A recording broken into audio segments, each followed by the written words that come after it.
Hola, ¿qué tal? Soy la doctora Alba Ramírez Villatoros, saludándolos en una emisión más de su programa Conciencia en TV. Y el día de hoy tenemos un invitado especial, pues con un tema muy importante que no puede dejar pasar, que es la espiritualidad en esta época del COVID-19. Entonces, también quiero agradecer a todos quienes hicieron las sugerencias de qué preguntarle a nuestro experto del día de hoy, porque con eso se construyó este programa que espero sea de su agrado y que cause también una reflexión, que ese es el objetivo principal, que pensemos en cosas que son trascendentales, que pueden ayudarnos también a sentirnos mejor en esta temporada. Nuestro invitado es el doctor Rafael Salvador Espinosa Ramírez. Él es licenciado, maestro con doctorado en economía, estudios de licenciatura y maestría en teología, con especialidad en discernimiento y acompañamiento espiritual, con doctorado en psicología también, profesor en el Departamento de Economía de la Universidad de Guadalajara y asesor espiritual para personas y grupos de atención especial ya desde hace más de 25 años. Pues bueno, pues es una persona con una experiencia muy amplia en este campo de la teología y la espiritualidad. Así es que muy bien, gracias por aceptar la invitación y bienvenido, Rafa. ¿Cómo estás, Doc? Muy bien, muchas gracias. Gracias a ustedes por la invitación.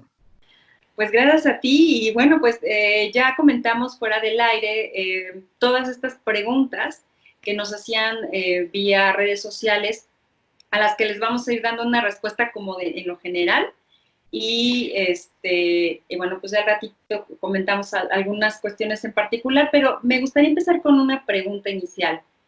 ¿Qué es el espíritu, el alma, Dios? Porque también en estas participaciones lo ocupamos de manera indistinta. ¿Tú qué nos podrías aclarar al respecto? Bueno, todavía hay una discusión intensa sobre qué es espíritu, alma, Dios, etc.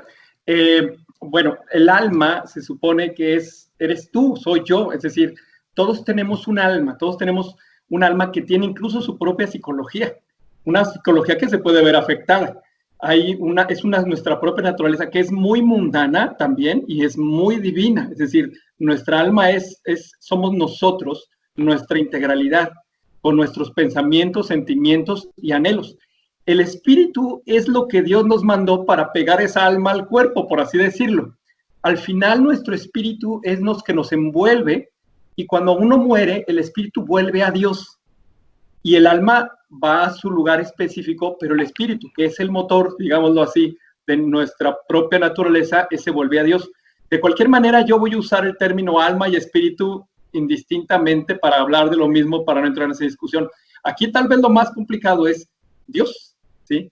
Dios, la divinidad, la energía cósmica, la inteligencia absoluta. Hay muchas maneras de definirlo, pero también voy a tratar de ser muy general. Dios es como esa entidad que está más allá de nosotros, que está en nosotros, que está alrededor y por dentro, por fuera y en todos nosotros. Es decir, no lo podemos concebir, pero sin embargo yo voy a tomar el enfoque de un Dios personal, o sea, aquel que no lo puedo explicar, pero que sin embargo puedo contactarme con él y él se puede contactar conmigo de manera muy personal, y eso es fundamental. Y aquí yo hago una pequeña separación con otras visiones teológicas acerca de que si Dios es una energía, que si Dios, cuando diga Dios, voy a referirme a todo eso, ¿sí? A todas esas concepciones desde orientales hasta occidentales. Dios va a ser la divinidad, va a ser esa entidad, ese ser que está sobre, en, con, por y para nosotros, pero que sobre todo y principalmente es totalmente inconcebible. Digamos que partirías de la concepción de Dios como la omnipresencia.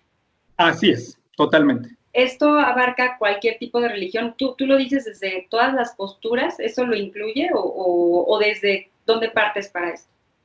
No, desde todas las concepciones. Tal vez la concepción budista es un poco más complicada porque ellos no lo reconocen como una entidad propiamente, pero sin embargo existe esa definición de ser omnipresente que puede reflejarse un poco más en la naturaleza o en el espacio o en la concepción del crecer, ¿sí? Pero al final, como Dios omnipresente, es fácilmente ajustable a cualquier visión religiosa. A cualquier visión religiosa. Eso es importante desde la teología, porque entonces no vas a hablar desde una teología dogmática, ¿no? En particular, sino algo que abarca una visión de todos. Sí, de hecho mis estudios son en teología natural. La teología dogmática es como un subconjunto de la teología natural donde solamente vamos a hablar sin los dogmas, es decir, sin las reglas estipuladas dentro del catolicismo, por ejemplo. Vamos a alejarnos un poco de eso para tratar de hacer mucho más amplio la idea de la teología. Sí, sí, porque bueno, también es bastante frecuente que algunos, cuando hablamos de espiritualidad, automáticamente nos enfocamos a una religión particular, por supuesto la personal, pero bueno, pues ahí es donde se van dando ya las diferencias. Y hablando de la espiritualidad en un sentido amplio, en esta temporada de crisis, de salud, creo que es bien importante que respetemos todas estas posturas y las integremos en una reflexión conjunta, que es la idea en este programa. Y entonces te comentaba que recibimos muchas inquietudes sobre qué está pasando con este mundo espiritual en una situación de crisis como la que estamos viviendo. Sí, claro. Básicamente, la espiritualidad es la gestión de la trascendencia. Es decir, nosotros queremos trascender, tenemos una necesidad intrínseca de trascender. Decían muchos místicos que el espíritu busca ir más allá, ¿sí? O busca encontrarse con la parte más divina. Entonces, la espiritualidad, independientemente de la religión, es una búsqueda incesante que tiene nuestra naturaleza humana para trascender. Cuando no la encontramos, cuando la frustramos, cuando la cancelamos, entonces muchas cosas en la vida pierden sentido. Y somos sujetos y somos víctimas de los vaivenes que podemos tener, por ejemplo, con esta pandemia. Mucha gente yo la veo como víctima. Hay algo, un concepto teológico muy interesante que se aplica también, que viene de la psicología, que es, tenemos una indefensión aprendida espiritual. Y eso es lo más terrible de esta pandemia, porque no tenemos un asidero donde poder sujetarnos ante estos vaivenes. Y eso nos genera una incertidumbre terrible ante el futuro, y a esa incertidumbre se le conoce como miedo. Y el miedo enferma tanto a la psicología como al espíritu. Sí, que es el miedo aprendido o la desesperanza aprendida, ¿no? Porque, bueno, sabemos que hay un miedo auténtico, muy primitivo, ¿no? Muy instalado en nuestros genes que nos prepara para cuidarnos. Sin embargo, esta incertidumbre activa otros patrones de desesperanza que pueden incluso llevar a las personas a deprimirse o a entrar en crisis de ansiedad y en pensamientos catastróficos sobre lo que está pasando. Y si, bueno, luego lo reforzamos con malas noticias, con lo mismo que generan las redes sociales a veces en esta, no sé, dentro de esta agitación social yo le llamaría, pues entonces tenemos un caldo de cultivo para pues no sé, la histeria colectiva incluso. Y la desesperanza espiritual, es decir, cuando yo no tengo algo de dónde sujetarme, ¿sí? Que eso es una falta de espiritualidad, o sea, cuando yo no tengo dónde sujetarme, dónde poner mi esperanza, porque yo estoy huérfano de un sentido de trascendencia, porque no me puedo sujetar a esa divinidad que me puede sostener en los momentos en que no es comprensible la vida, en que no es comprensible las situaciones, entonces estoy en una orfandad donde somos víctimas de un miedo pavoroso y el mismo espíritu se va atrofiando. Y eso conlleva también atrofiamiento emocional, atrofiamiento físico. Esta pandemia en especial nos ha revelado un problema muy grande de defensión espiritual, terrible. La gente está con un pánico terrible y uno puede descubrir justamente en esas personas que tienen una espiritualidad mucho más sana, cómo ellos están muy relajados. Pareciera como que no es gran cosa esto de la pandemia del COVID-19, que estrictamente hablando, no es que sea muy grave, es decir, hay un problema real, pero pero se ha magnificado de una manera enorme y eso atrofia tanto la parte psicológica, física, como la parte espiritual también, porque tenemos esa indefensión, porque no podemos encontrarnos con esa divinidad de la cual podemos tomar nuestra fuerza, nuestra fuente. Las vivencias espirituales vivifican nuestro centro. Ok, a ver si entendí bien. ¿Tú opinas que la salud física, mental, emocional, en este momento que estamos viendo esta pandemia, depende de la espiritualidad ¿no? De este contacto que tengo conmigo mismo en búsqueda de la trascendencia. Si yo lo pierdo, entonces es muy probable que yo caiga en la desesperanza. ¿Es correcto? Es correctísimo. Es decir, no podemos decir que hay una relación lineal entre que si yo no tengo espiritualidad no va. No, porque entonces la gente podría pensar que la gente hay que ser más religiosa y no necesariamente es lo mismo ser espiritual que ser religiosa. Son dos cosas que pueden ser totalmente distintas. Pero cuando una persona pierde el sentido espiritual, entonces pierde la razón o el sentido de ser de una de sus partes que es esencial y que encubre toda su dimensión humana, que es esa parte espiritual que si es fuerte, pues básicamente puede enfermar el cuerpo y puede enfermarse muchas cosas, pero no enferma la esperanza. Interesante. No, la esperanza no enferma, pero sí la desesperanza. Y esto, bueno, lo vemos desde la psicología, tan solo como lo mencionaste. Se deprime la persona y se deprime también su sistema inmune y bueno, pues eso también ya da lugar a otras cuestiones. Parte de las inquietudes que mencionaban pues, la audiencia en redes sociales es, ¿tú consideras que hay alguna relación de tipo, no sé, pues de tipo trascendente con respecto a que haya cada 100 años una crisis de salud de esta naturaleza?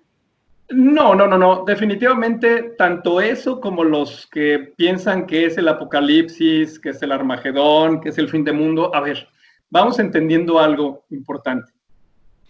Dios no causa estas cosas. Dios no quiere que la gente sufra, ni que la gente muera, ni que la gente le pase nada, ni anda haciendo purgas cada 100 años. No lo quiere. Dios no es la causa de esto. Esto sucede, es la realidad. Y nosotros actuamos acorde a las realidades que vamos viviendo. Ciertamente Dios no causa esto, pero Dios nos da la libertad para nosotros cuidarnos en nuestras casas o salir y empezar a contagiar a la gente. Eso no lo puede evitar Dios porque Dios nos dio lo principal y más valioso que es nuestra libertad. Ese es el valor más importante que está incluso sobre la creación del propio Dios. Es decir, Dios es más grande que lo que ha creado y lo que ha dispuesto de su creación, pero lo que sí nos da es la libertad. Nosotros tendremos que cuidarnos, tendremos que tomar nuestros medicamentos, pero tendremos que confiar. Es decir, Dios no es el origen de nuestros males, ni está pensando hacer limpias cada 100 años, ni está pensando hacer algún tipo de lección a la gente para que aprenda algo.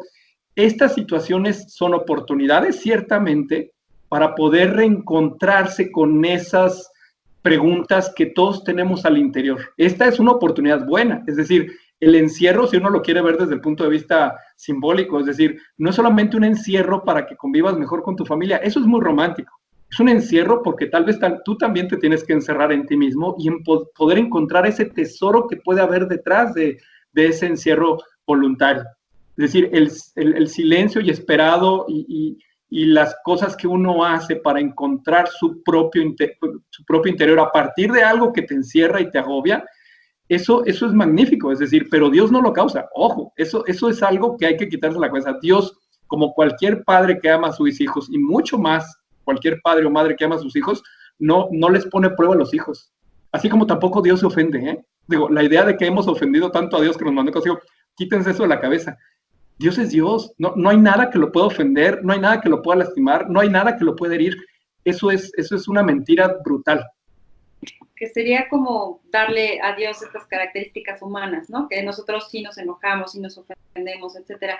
Ahora, Rafa, ¿qué le comentarías o al respecto a alguien que no tiene un enfoque basado en Dios? O sea, que dice Dios no existe, pero sí tiene un contacto espiritual. ¿Eso puede pasar?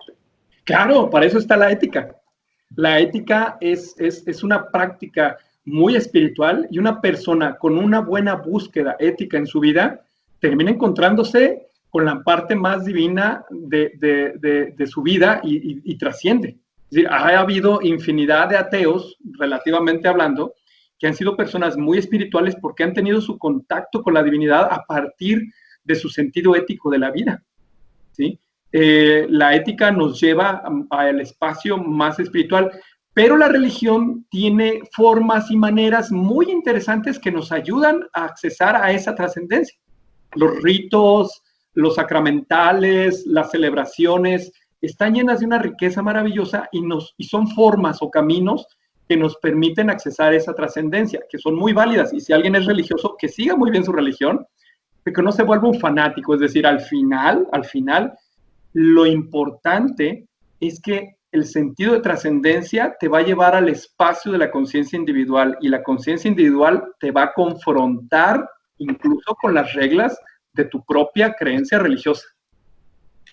Así es. Ok, esto porque, bueno, igual a algunas personas les hace ruido de, bueno, de Dios, bueno, porque tú crees en Dios, pero si yo no creo en Dios, entonces, ¿qué aplica para mí? Estamos hablando entonces de esa divinidad, como sea que la conciba alguien, incluso su contacto consigo mismo, que me parece importante porque hay un autor desde la psicología que a mí me encanta, que es parte de mi formación en el análisis transaccional, Eric Berne. Pensaba que teníamos, bueno, y como muchos pensamos, que hay un centro en nosotros que nos orienta a la búsqueda del bienestar, de ese contacto profundo con la naturaleza, y a eso le llamo Fisis. Y así te puedes encontrar varios autores que llegan a la misma conclusión. Está Víctor Frank, ¿no? Hay una obra muy buena de él que es La presencia ignorada de Dios, que también habla de aunque no creamos en Dios o no tengamos alguna religión, siempre hay una búsqueda, como tú lo definiste, de esta trascendencia que nos lleva al final al contacto con esa conciencia individual. Y al final se convierte en una conciencia colectiva, por eso es importante compartirlo. Así es, y en ese sentido, aunque nosotros no podamos creer en Dios, la buena noticia es que por lo menos Dios sí cree en nosotros. Y esa es la parte interesante. Esa es la parte interesante. Y suena además, sí, ahí a lo mejor no romántica, pero sí esperanzadora, ¿no? Que es la parte con la que te puedes reconciliar al final de cuentas en una situación de crisis. Así es, la crisis es terrible lo que está pasando para mucha gente, no es tan terrible para otra gente, pero las crisis son la mejor manera en que podemos soltar. Es decir, la parte espiritual más rica del sentido de trascendencia es la capacidad de poder eliminar esa neurótica necesidad de controlar la vida. Y entonces, estas cosas, el poder no resignarse, la resignación es algo asqueroso. El abandono es lo más espiritual y decir, ok, estamos en esto, no puedo hacer nada, no me interesa hacer nada más que cuidarme, y entonces me abandono. Y el abandono es muy dulce, porque aparte de todo se siembra en la tristeza que puede existir, y esa tristeza que está allí, y ese dolor que puede haber allí, generalmente es lo que nos permite tener un contacto más cercano con la parte divina. Es decir, no estoy glorificando el dolor, pero el dolor es una forma que existe para poder contactarnos con la parte divina de la mejor manera posible. Ok, sí, es importante aclarar, no es glorificar el dolor, pero sí el dolor es parte de la vida. Yo lo relaciono mucho en la cuestión de psicología. El dolor físico, pues es una alarma, te avisa que hay algo que no anda bien en tu cuerpo o en tus emociones y que tienes que revisarlo. Te avisa que hay algo que atender. Y en la parte espiritual puede ser, ¿no? Algo te causa dolor y tienes que, como decíamos al principio, encerrarte en ti para revisar qué es eso que está pasando, que esa alarma se encendió. Así es. Y ese dolor nos permite accesar con esa parte que trasciende un poco la parte psicológica, que tiene que ver con ese vacío, ese gran vacío que todos lo vamos a experimentar alguna vez en la vida, incluso en la propia muerte. Ese gran vacío solamente lo podemos llenar con el sentido de trascendencia, con la divinidad. Y entonces estas ocasiones, como estas situaciones que suceden, que no las puso Dios, quiero aclararlo 1000 veces, no es algo que Dios quiera, pero que Dios permite, ¿sí? Son oportunidades muy buenas para poder encontrar o llenar ese vacío, por lo menos preguntarnos qué está pasando ahí detrás, ¿sí? Sin fanatismo religioso, porque el fanatismo religioso nos tuerce las ideas. Hay gente que puede decir que tiene mucha fe y que sabe que no va a pasar nada y se sale y camina y porque cree mucho en Dios. Bueno, pues haz las cosas que tienes que hacer tú y deja que Dios haga las que tiene que hacer. Entonces, en ese sentido, es importante no confundir que nuestra responsabilidad es cuidarnos, hacer todas las cosas que tengamos que hacer y Dios se va a encargar de las suyas, ¿sí? Por lo pronto, el sanar, por ejemplo, la experiencia de sanar no tiene muchas veces que ver con la cuestión física. Es decir, hay gente que sana más con una muerte y una enfermedad que con un alivio. Ok. ¿Sí?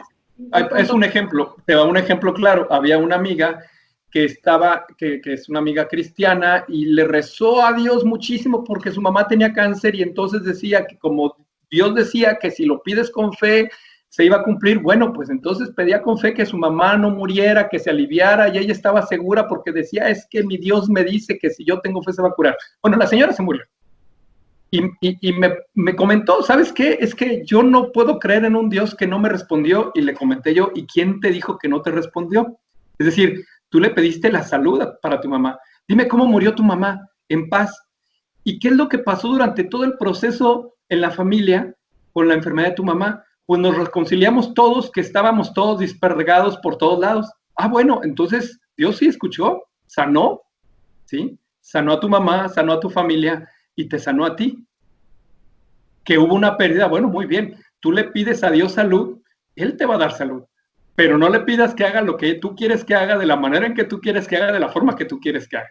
Es decir, Él lo hace de una manera muy particular, porque al final es Dios, y entonces en su sentido, en su experiencia, uno puede ver el transitar de uno de su propia vida y puede ver esa mano de Dios, cómo de pronto las cosas más absurdas se convierten en muy útiles en su tiempo. Pero para eso hay que verlo con una visión muy, muy propia que puede tener Dios, porque Él ve de una manera distinta a la que uno ve y concibe las cosas de manera distinta a la que uno concibe. Sí. Entonces, el poder abandonarse a una experiencia como esta y confiar que todo al final va a estar bien, eso es mucho, muy esperanzador, porque al final todo va a estar bien. Había una mística inglesa genial, que a mí me encantaba, Juliana de Norwich, que decía que él ya tenía locuciones con Dios, que hablaba con Dios, y le preguntaba cosas a Dios y Dios le respondía. Y entonces, la última pregunta que le hizo antes de morir, le dijo, oye Dios, ¿y aquellas almas que se supone que van a estar condenadas en el infierno, qué va a pasar con ellas? ¿Van a sanar? ¿Vas a regresarlas al cielo? ¿Qué va a pasar? Y entonces que la respuesta de Dios fue, al final, todo va a estar bien. Todo va a estar bien. Y ya no quiso preguntar nada más. Es decir, Dios es más grande que sus obras y de lo que ha dispuesto sobre ellas.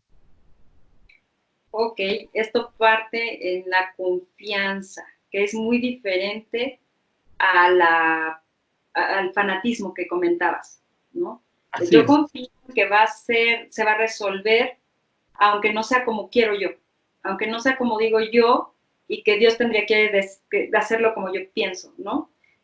Pensando en Dios nuevamente, en una entidad en la que cualquiera puede creer desde su religión, que practique, o si no hay religión incluso, que es el contacto con esta parte divina en ti, en mí y en todo.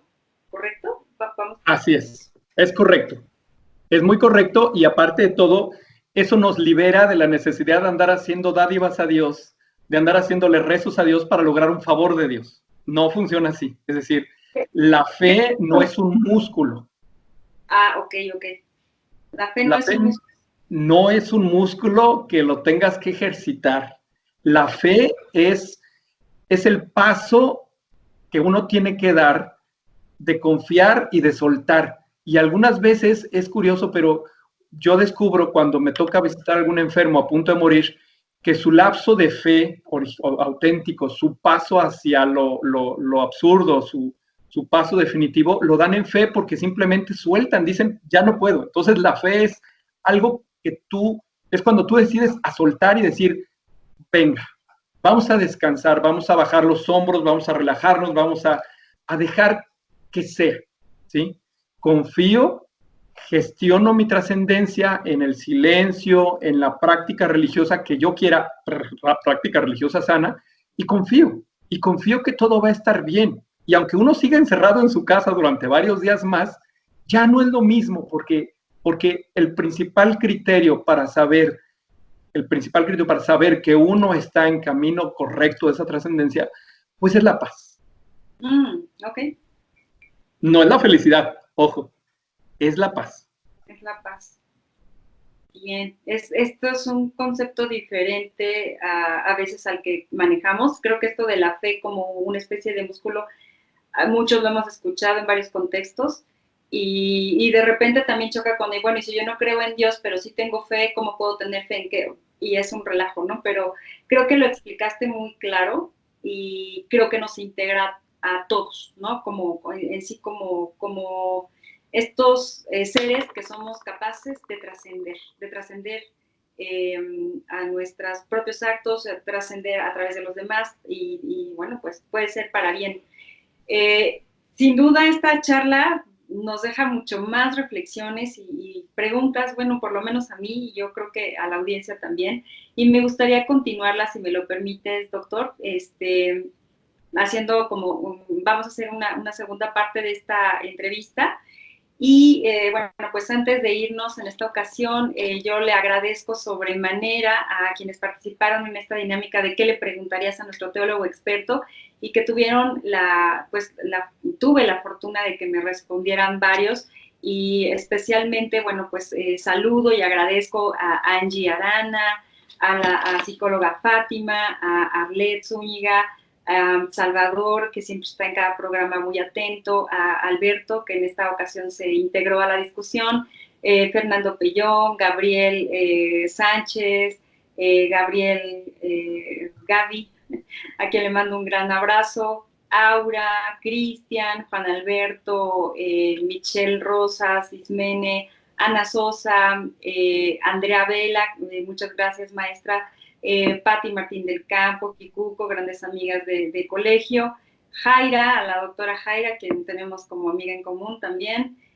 José Luis, maestro José Luis y el maestro Ignacio Ramírez y tantos otros que se han dado unos minutos para responder mi pregunta y que espero nos mantengamos en este diálogo, ya que va a haber una segunda parte gracias a estas preguntas que nos hicieron. Por el momento me despido, muchas gracias, doctor Rafa, y continuamos la charla. Gracias, perfecto.